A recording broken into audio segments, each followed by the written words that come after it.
पंकज, इनमें से कोई भी 3 कार्ड उठाओ। मैं यूं चुटकी में बता दूंगा कि तुमने कौन से 3 कार्ड उठाए हैं। सर, ये कार्ड का मैजिक है ना, ये जाके अपने घर पे भाभी जी को दिखाओ, वो खुश हो जाएंगी। अरे नहीं, अब भाभी जी को नहीं बता सकता मैं। भाभी जी को घर में बहुत काम रहता है। अगर गुस्सा होगी ना तो बोरिया बिस्तर समेट के ब्यूरो आना पड़ेगा। अच्छा, तो आप इसीलिए ब्यूरो में टाइम पर आते हो, भाभी जी की डर की वजह से। यहाँ पे टाइम पे काम पे आना इस वजह से नहीं। अरे चुप कर। 3 कार्ड उठा। ऐसे भी सर देख लेंगे ना, जादू भूल जाओगे। कुछ बोला तुमने? नहीं। चलो मैं रेडी हूं। आबरा की डाबरा चिंग चुंग पुंग। पंकज, तुमने राजा रानी और बादाम का इक्का उठाया है।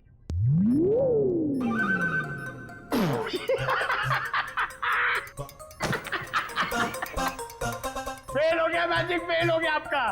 क्या कोई जूनियर स्टैंडर्ड के बच्चे ने सिखाया क्या मैजिक? क्या बात है, किस बात पे इतना हंस रहे हो? अरे सर, ये फ्रेडी सर ना मैजिक ट्रिक सिखा रहे थे सर, इनसे हुआ ही नहीं। यार ये ट्रिक व्रिक बंद करो, समझे? कार्ड उठाओ, इसकी जेब में डाल दो। चलो निकलो। सर मैंने कुछ नहीं किया सर, ये कार्ड्स मेरे नहीं सर, ये फ्रेडी सर के हैं। ये सीनियर होके मेरी ऐसी रैगिंग करते रहते सर, देखो ना। तुम्हारे कार्ड्स हैं? ठीक है, फिर वापस कर दो इसको। क्या हुआ? सर कार्ड्स मेरे पास नहीं है।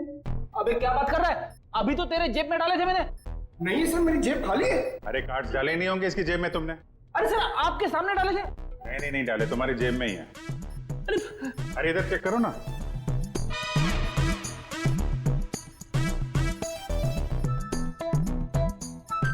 हाँ? इसे कहते हैं जादू। सर, आप तो महान हो। ये तो कुछ भी नहीं है। एक्चुअली बचपन में मैं जब छोटा था तो ऐसे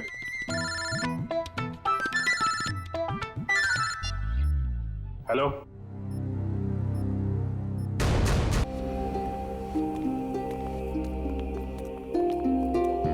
संभल के, बहुत सारे जूतों के निशान हैं, वहां दूर तक जा रहे हैं।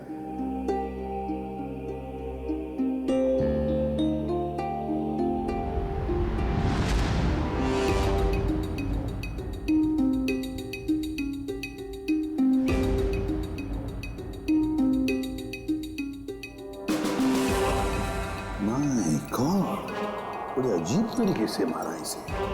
रानी सर किस हथियार से काटा है इसे?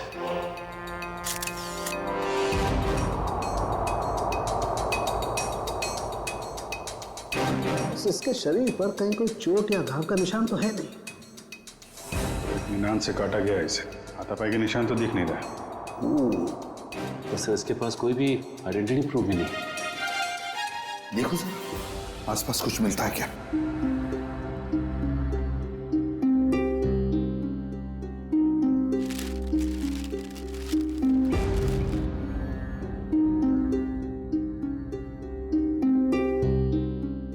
लाश वहां पे और खून यहाँ पे, बड़े अजीब तरीके से बिखरा हुआ है सर। हाँ, यहाँ से यहाँ अलग तरीके से है, ये यहाँ पे बिल्कुल अलग तरीके से पैटर्न है। जूतों के निशानों से पता चल जाएगा कितने लोग थे।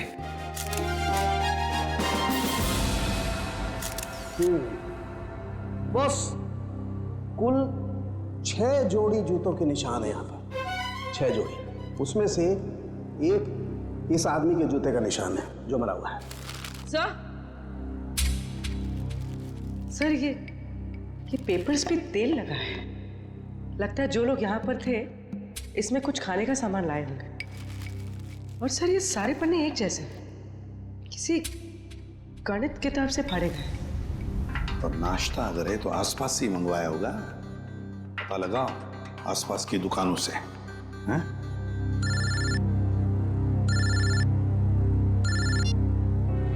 हेलो, हाँ बोल रहे हैं। क्या? सोनिका जी, आपका कहना है कि सिम सिम नाम के एक अजनबी जादूगर ने प्रीतम को हवा में उड़ाया और वो हवा में उड़ता उड़ता घर से बाहर जाके गायब हो गया और फिर उसकी लाश ऊपर से आपके पैरों में आके गिरी। जी बिल्कुल सही। और इन सब की जिम्मेदार ये माया है। सोनिका जी, माया जी कोई जादूगरनी नहीं है, ये तो आपके सामने ही थी ना।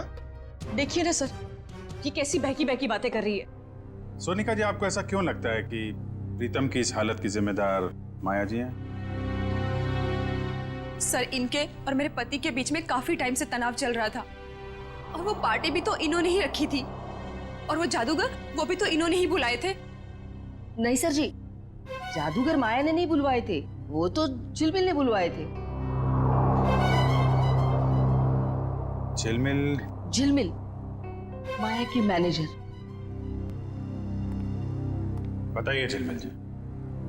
सर, वो मैडम ने एक दिन पहले कहा कि पार्टी में अलग तरह की जादू की योजना होनी चाहिए, तो बस।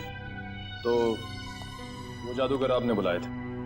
नहीं सर, वो मैडम को पसंद आए ऐसे जादूगर मुझे मिल ही नहीं रहे थे और इसी दौरान मुझे सिमसिम जादूगर के मैनेजर का सामने से फोन आया। उन्होंने मुझे कुछ वीडियो लिंक्स भेजी, मुझे वो पसंद आई तो मैंने उन्हें काम पे रख लिया। वो जादूगर के मैनेजर का आपको फोन आया है? जी। उन्हें कैसे पता कि आप जादूगर ढूंढ रहे हैं? पता नहीं सर। ये सब हो जाने के बाद आपने दोबारा फोन ट्राई किया? सर, मैंने काफी बार ट्राई किया लेकिन वो नंबर बार बार नॉट रीचेबल आ रहा था। और जिस नंबर से मुझे फोन आया था मैंने भी उस पर ट्राई किया मगर वो भी नहीं लग रहा था।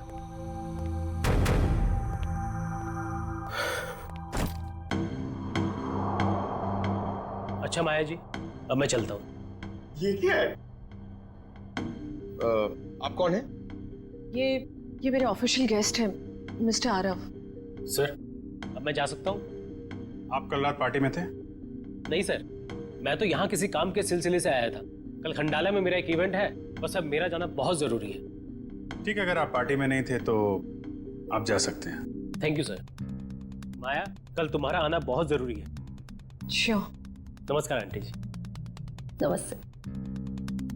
सोनिका जी, जिस नंबर से आपको फोन आया था वो नंबर आप हमें दे दीजिए। और झिलमिल, तुम उन जादूगरों के जितने भी फोटो और वीडियोस और फोन नंबर्स हैं सब हमें दो।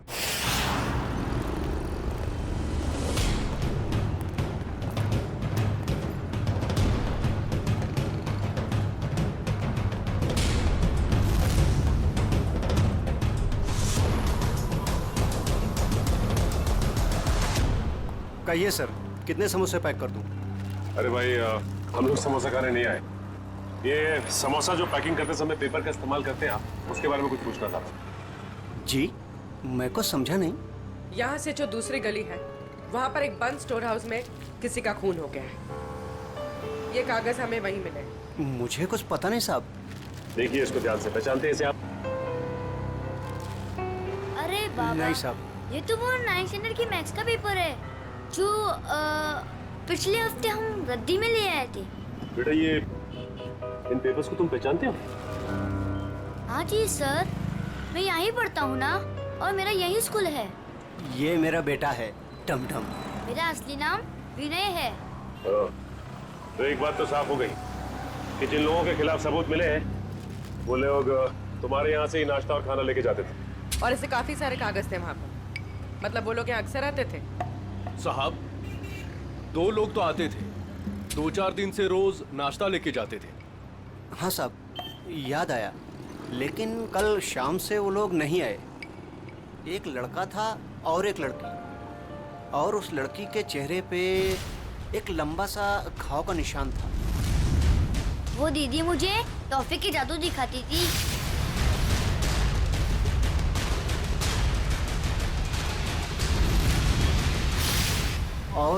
और वो जो टी शर्ट वाला लड़का साथ में आता था, वो एक समोसे के 2 समोसे करके टमटम को दिखाता था। सर, मतलब ये 2 लोग उन 5 लोगों में शामिल हैं जो वेयरहाउस से गायब हुए हैं। हो सकता है। और ये लोग जादू भी दिखा रहे हैं। और अजीब बात तो यह है कि प्रीतम के खून में भी जादूगरों का हाथ है और वेयर हाउस वाले खून में भी जादू। अच्छा देखो, आपको हमारे लिए स्केच बनाने होंगे उस लड़की के और लड़के के।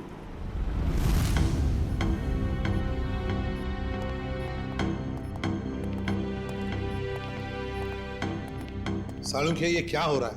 हैं? कैसा पेंटिंग बना रहे तुम? सर ये तो किसी पपेट का स्केच लगता है। नहीं पूर्वी, पपेट नहीं है। जादू दिखाते वक्त इस प्रीतम को इसी तरह से हवा में उठाया गया था, इन ड्रोन्स के जरिए। ये देखो, इसके हाथों पर ये निशान, और ये देखो इसके पैरों पर निशान। ये निशान वो इन्हीं ड्रोन्स के स्ट्रिंग्स के हैं, और ये ड्रोन्स भी बैटरी से चलने वाले ड्रोन्स हैं। सर ये क्या होता है? टेक्निकल भाषा में ड्रोन को हम कहते हैं मानव रहित विमान, अनमैन्ड एयरक्राफ्ट। दरअसल हर ड्रोन अपने आप में एक रोबोट होता है, उड़ता हुआ रोबोट, फ्लाइंग रोबोट।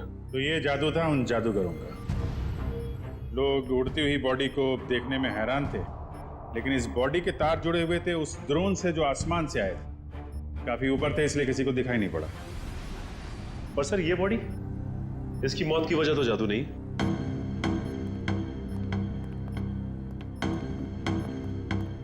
इसे किसी दांतेदार हथियार से काटा गया है। पेट कट के अलग हो गया है, वो भी रीढ़ की हड्डी के 2 हिस्से करके। आइए मैं निशान दिखाती हूँ।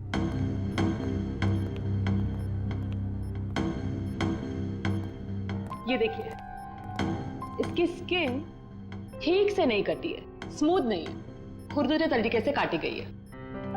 और ये जरा गौर से देखो बस, इस आदमी की लाश के पास से जो हमें वहां खून दिखाई दिया था, शुरू में एकदम गोल गोल बूंदे जैसी हैं, और बाद में ये बूंदें फैलती चली जाती हैं जैसे किसी ने स्प्रे किया हो। और ऐसा सिर्फ एक औजार से हो सकता है, आरी। और सर ये आदमी एक जिम्नास्ट भी था, उसके हाथ पैर और जांघों के मसल्स में काफी खिंचाव मिला है। सर एक बात है, इस प्रीतम की जान एक जादूगर ने ली है, और इस आदमी के साथ जो वेयर हाउस में लोग थे वो भी जादूगर थे। हाँ अभिजीत, ये खून का सारा खेल जादूगरी से ही जुड़ा हुआ है। पर है कौन ये जादूगर? सर इन 5 मैजिशियंस के मेकअप की वजह से पता ही नहीं चल रहा है कि ये दोनों, ये औरत और ये आदमी, इनमें शामिल है या नहीं।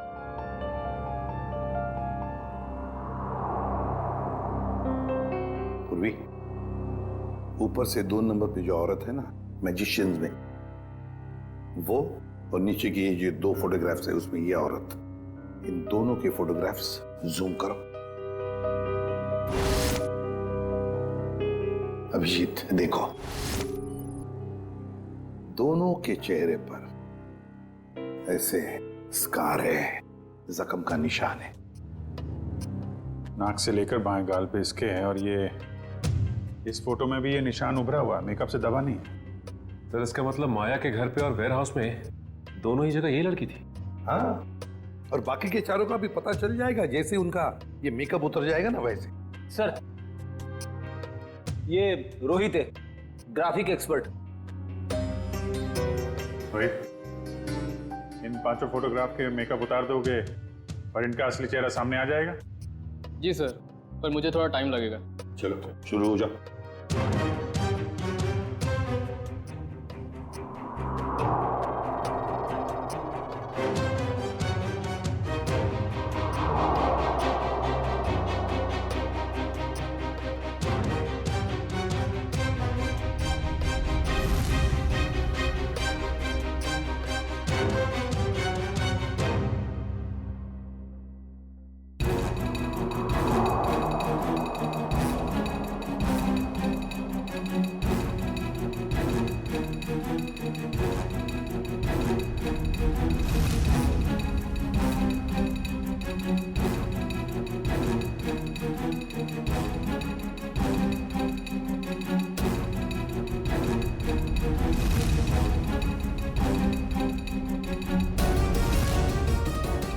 इसका मतलब है ये दोनों माया के पार्टी में थे, बाकी तीनों के साथ। सर ये सब वेयर हाउस में भी होंगे? हाँ, हो सकता है। सर इनके चेहरे तो सामने आ गए, मगर हम इन तक पहुंचेंगे कैसे? प्रीतम की बीवी सोनिका को जितने भी नंबर से फोन आए थे, वो सारे के सारे नंबर चेक करो अच्छी तरह से, पता चल जाएगा। और शहर में ऑर्डर जारी करो कि जब तक हम ना कहें, शहर में ना कोई पार्टी होगी, ना कोई मैजिक शो। प्यारे बच्चों और पेरेंट्स, आज हम सबके लिए बहुत बड़ा खुशी का दिन है। हर साल की तरह इस साल भी हमारी स्कूल में एनुअल चैरिटी इवेंट्स होने जा रहा है, और हमेशा की तरह इस साल भी हमारे बीच मौजूद है हमारे trustee mister Aarav. Big hands for him.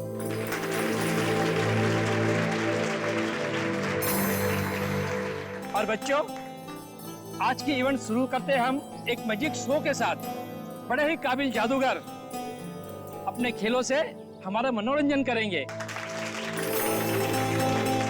ये देखो मैजिशियन आ गए। बच्चों, अब मैजिशियन अपना शो दिखाएंगे। तालियां।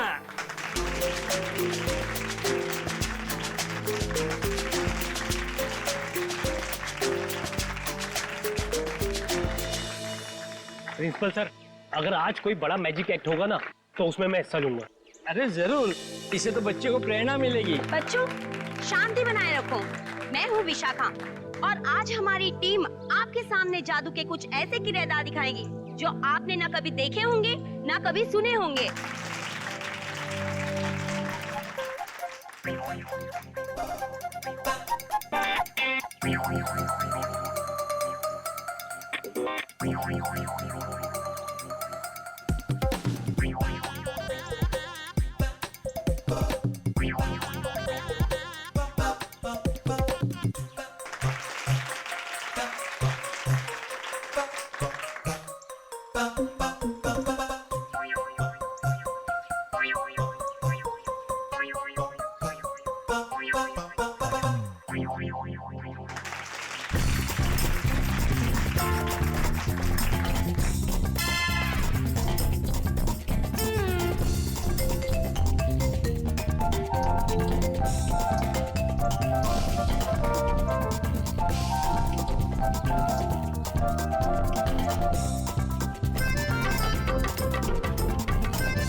जादू का सबसे बड़े खेल का, और वह खेल है इंडिया का सबसे बड़ा जाना माना रस्सी वाला खेल।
सब लोग जो जादू देखने जा रहे हो ना, वो सचमुच में एक बहुत बड़ा अजूबा है।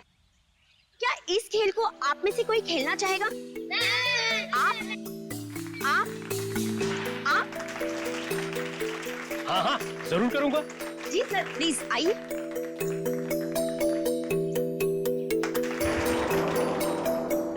बच्चों, अब आप लोगों ने देखा ना कि मेरा पार्टनर ऊपर गया है और अब यह खिलाड़ी इस टोकरी के अंदर जाएगा और मेरा पार्टनर ऊपर बादलों में गुम हो जाएगा और उसके बाद यह खिलाड़ी ऊपर से नीचे आएगा और मेरा जादूगर इसमें से बाहर आएगा।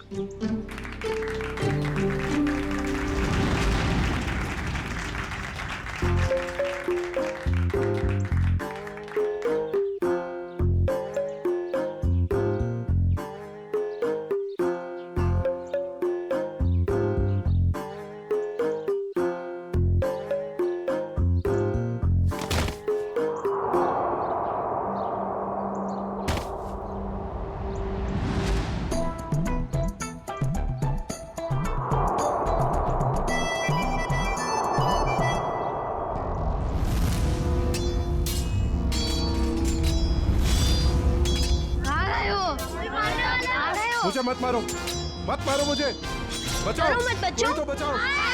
मत मारो, मत मारो मुझे, कोई तो बचाओ, कोई तो बचाओ मुझे। जादू की लड़ाई हो रही है।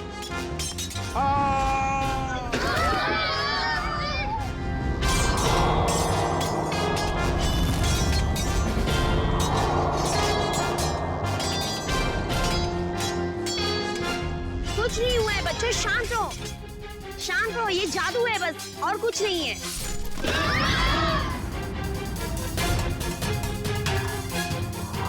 बच्चों, ये कुछ भी नहीं है। अब ये सारे पार्ट जुड़ जाएंगे और आपके आरव सर स्कूल के गेट पर आएंगे। वो देखिए, आपके आरव सर उस गेट पर आ गए हैं।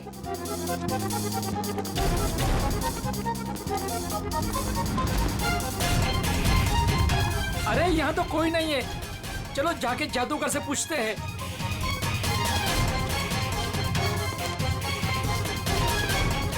अरे ये लोग सब कहाँ चले गए? ये सब क्या हो रहा है? अरे आरव सर को ये लोग ने गुम कर दिया। मेल और फीमेल मिलाकर 5 लोग हैं, रंगे पुते चेहरे में। हाँ, और उनके साथ वो जादू का सामान भी था। और उन्होंने एक ऑरेंज सूट पहने आदमी को अगवा किया है, शायद उसे मार भी दिया हो। सारे शहर में नाकाबंदी करवा दो, किसी भी हाल में ये लोग खंडाला से बाहर नहीं निकलने चाहिए। Okay, out. सारे मुंबई में हमने इनके शोज पर पाबंदी लगा रखी थी, इनका बाहर निकलना मुश्किल कर दिया था, मगर इन लोगों ने यहाँ खंडाला में आकर अपने काम को अंजाम दिया। मिसेस माया, ये जो हादसा हुआ है ये आपके पहचान वाले लोगों के साथ हुआ है, पहले प्रीतम और अब ये आरव। या तो इस गुनाह में आप भी शामिल है या फिर आपकी जान को भी खतरा है। अब जरूर हमसे कुछ छुपा रही हैं। नहीं सर, ऐसी कोई बात नहीं है। मैं और प्रीतम तो बिजनेस पार्टनर थे। हम दोनों की एक एंटरटेनमेंट कंपनी थी, रेनबो मैजिक नाम की, जिसे हमने 2010 में आरव को बेच दिया था।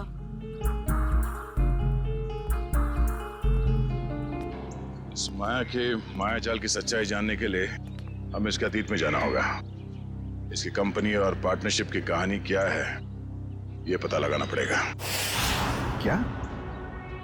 तीसरा पार्टनर? तीसरा पार्टनर कौन है? ये माया ने तो इसके बारे में कुछ बताया नहीं था। तो पता नहीं सर, इस बारे में आप लोगों को क्यों नहीं बताया। रेनबो मैजिक कंपनी के 3 मालिक थे, प्रीतम, माया और ऋषभ। और सर सुनने में भी आया था कि ये ऋषभ जो है कई साल पहले कंपनी में घोटाला करके बहुत सारा पैसा लेके भाग गया था, जिसकी वजह से माया और प्रीतम को ये कंपनी बेचनी पड़ी। ऋषभ, अभिजीत, माया ने इतनी बड़ी बात हमसे छुपाई क्यों? इस ऋषभ के बारे में हमें कुछ भी क्यों नहीं बताया? ऋषभ, ये ऋषभ रहता कहाँ है?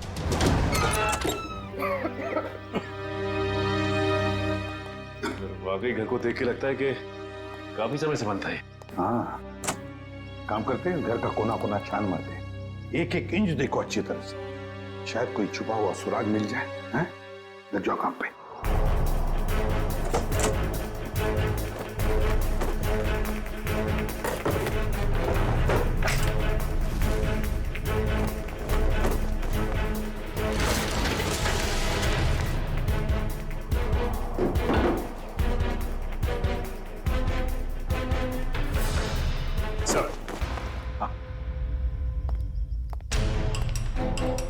ये देखिए सर, उन 5 मैजिशियंस की फोटो जिनकी हमें तलाश है, और ये 6वां जिसकी बॉडी हमें मिली थी।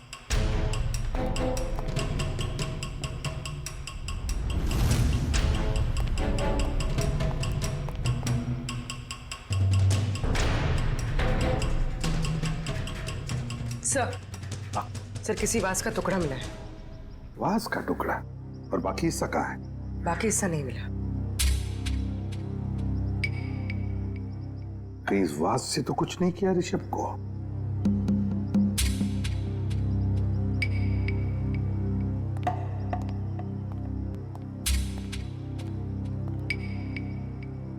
अब तक तो हमने घर का एक एक हिस्सा छान मारा अंदर से। बाहर देखते हैं।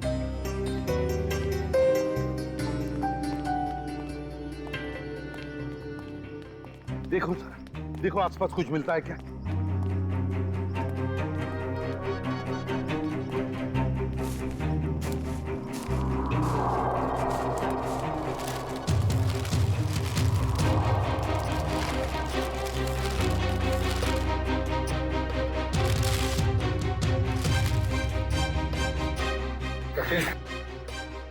सचिन, ये मिट्टी देखो यहाँ पर।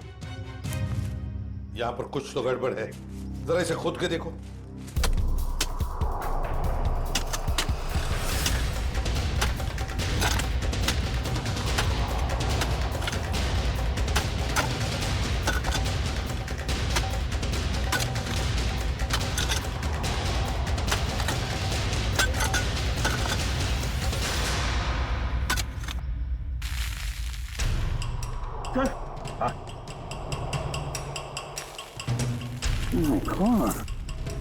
लगता है ये किसी का कंकाल है। साफ करो और प्यार से निकालो उसे बाहर।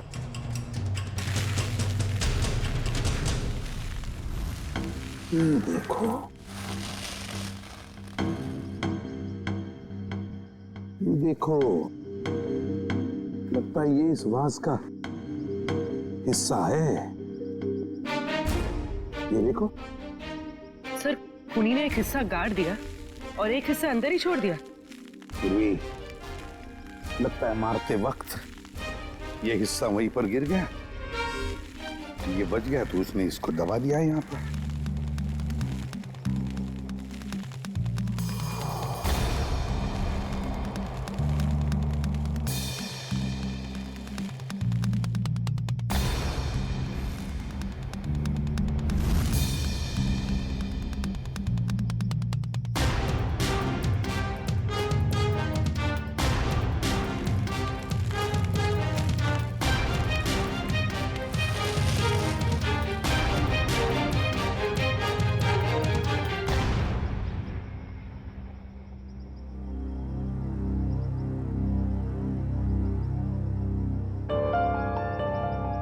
ये तो बिल्कुल वैसी घड़ी है जैसी ऋषभ ने फोटो में पहनी थी सर।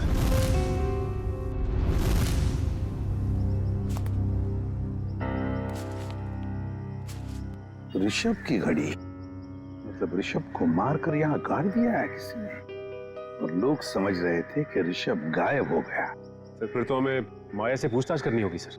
हाँ सचिन, माया से तो पूछताछ करेंगे ही करेंगे, लेकिन इतनी जल्दी नहीं। पहले इन 5 मैजिशियंस को घेर लेते हैं।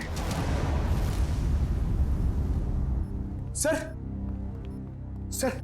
वो मैजिशियन गैंग के 2 नंबर्स जो बंद हो गए थे सर, वो क्या? सर उनमें से एक नंबर ऑन हो गया सर, और हम सोच भी नहीं सकते सर कहां और किससे बात करने के लिए। चिंटू बेटा, आप ये सैंडविच खा लो या मैं खाऊं? अगर आप दिल से मना करोगे ना तो खाऊंगा। बिल्कुल नहीं, दूध तो आपको पीना ही पड़ेगा। दूध नहीं पियोगे तो स्ट्रॉन्ग कैसे बनोगे? बड़ा होना है ना जल्दी जल्दी। ये क्या है? क्या हुआ बेटा? कुछ नहीं माँ। ठीक है, चलो बेटा फिनिश करो। ये किसका नंबर है?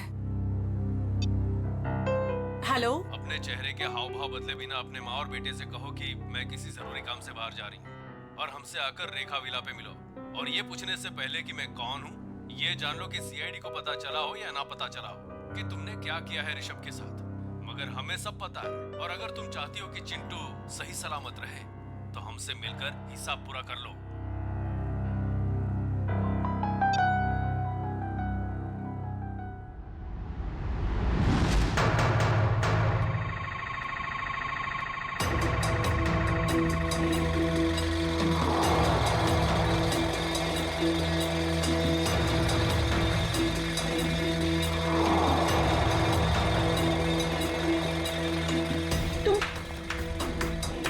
जादूगर लोग यहाँ क्या कर रहे हो?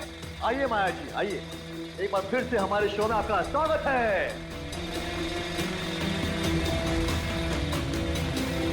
ये शो हमने खास तौर पे आप ही के लिए प्लान किया हुआ है। देखिए, छोड़ो मुझे। चुपचाप खड़ी रहो और अब देखना कि हम तुम्हारा क्या हाल करते हैं। छोड़ो, छोड़ो, क्या कर रहे तुम लोग? छोड़ दो मुझे प्लीज, छोड़ दो मुझे प्लीज। क्यों चिल्ला रही हो? हाँ, सालों पहले ऋषभ भी ऐसे चिल्ला रहा होगा। नहीं, तुम और प्रीतम ने उसकी एक नहीं सुनी होगी। मार डाला उसको। नहीं, मैंने ऐसा कुछ नहीं किया। हमें तुम्हारी कोई बात नहीं सुननी। तुमने भी ऋषभ के साथ ऐसा ही किया था और हम भी तुम्हारे साथ ऐसा ही करेंगे। और इस खास दिन के लिए तो हमने अपना एक दोस्त भी गवा दिया। उसके साथ जो हुआ था वो प्रैक्टिस के दौरान हमसे भूल हो गई थी। लेकिन ये गलती तुम्हारे साथ नहीं करेंगे हम। डालो इसे बॉक्स में। नहीं, छोड़ दो मुझे प्लीज, छोड़ दो, छोड़ दो।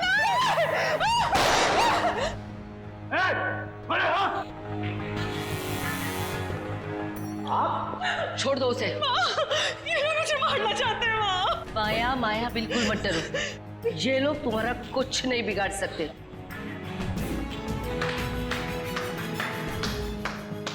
क्या बात है? बहुत अच्छा तमाशा था, पर इसे क्लाइमैक्स तक हम ले जाएंगे। सीआईडी? बिल्कुल, बहुत जादू वादू खेल लिया। अब जो जहां है वहीं खड़े रहे। सर, इन लोगों ने मेरी जान लेने की कोशिश की। मैंने इसे बचा लिया। क्या मस्त बचाया आपने राजेश्वरी जी। क्या मतलब है आपका? यही कि इन पांचों मैजिशियंस के फोन बंद थे और जैसे ही इनमें से किसी एक का मोबाइल एक्टिवेट हुआ, पहला फोन आया तो वो आपको आया। मुझे हो सकता है, मुझे कुछ भी पता नहीं। अब तो ये ड्रामा करने से बाज आई है। माया की मुंह बोली माँ और ऋषभ की सगी माँ राजेश्वरी जी।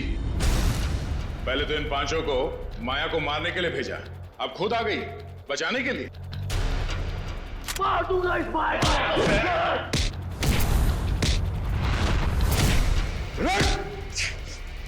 हमसे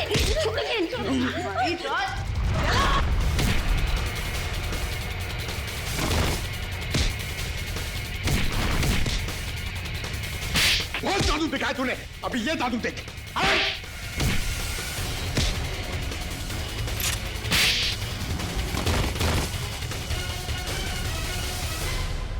अपने पेशे का गलत इस्तेमाल किया है और लोगों का खून किया। तुम लोगों ने अपने पेशे को बदनाम किया।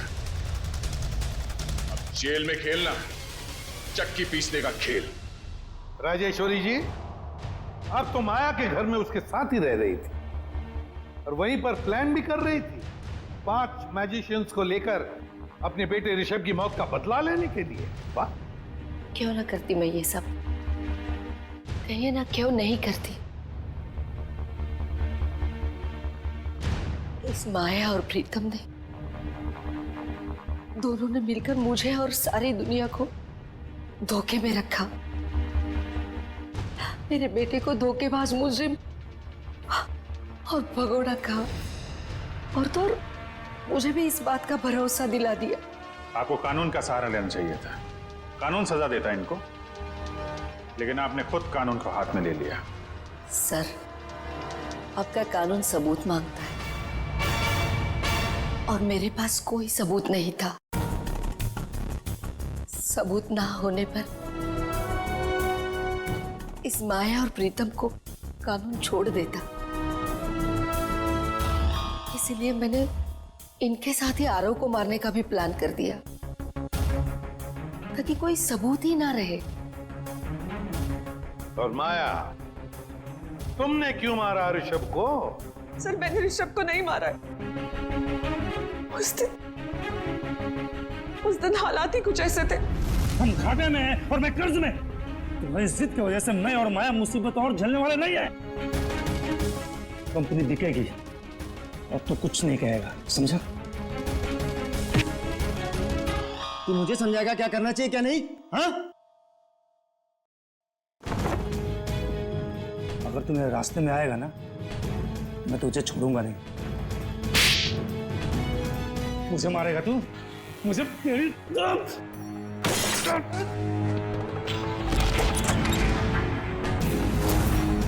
Rishabh! God! Oh my God! Rishabh!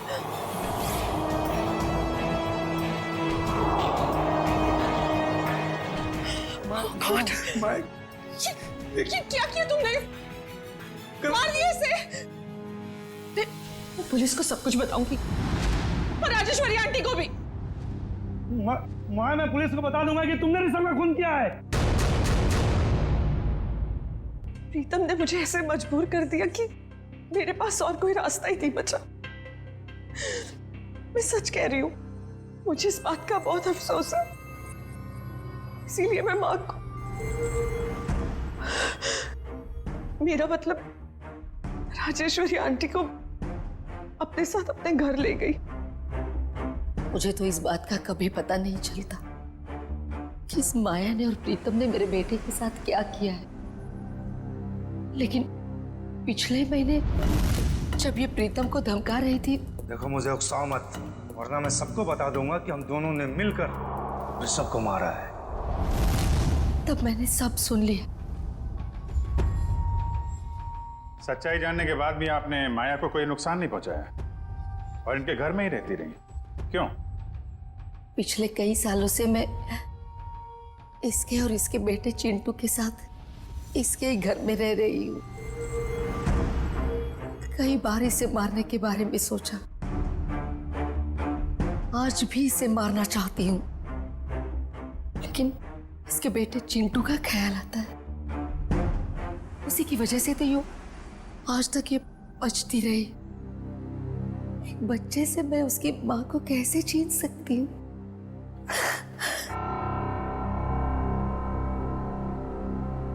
Rajeshwari जी, आपने अपना बेटा खो दिया, इसका दुख हम समझ सकते हैं, लेकिन इसका मतलब ये नहीं कि अपने बेटे की मौत का बदला आप 2 लोगों की जानें लेकर पूरा करो।